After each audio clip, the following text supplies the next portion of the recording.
Le président Trump, sa grande formule, c'est « le remède ne doit pas être pire que le mal ». I had an expression, the cure can't be worse. The cure be worse than the problem itself. The cure cannot be worse than the problem itself. We're not going to let the cure be worse than the problem.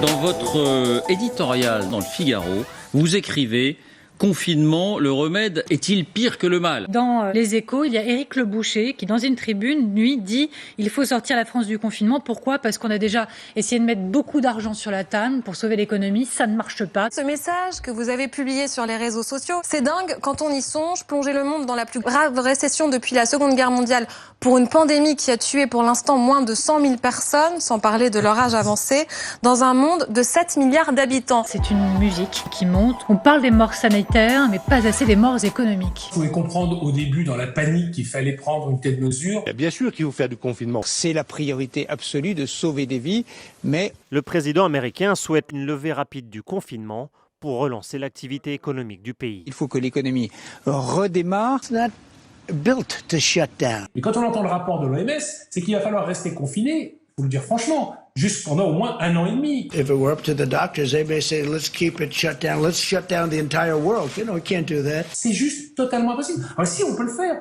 mais on mourra tous en bonne santé, mais on mourra de faim. It causes bigger problems than the original. On a oublié que la récession économique, la dépression économique, ça tuait aussi. Allez en Afrique et vous verrez comment ça se passe là-bas. Beaucoup de pays d'Afrique ou d'Europe de l'Est, vous n'avez pas de système d'État-providence.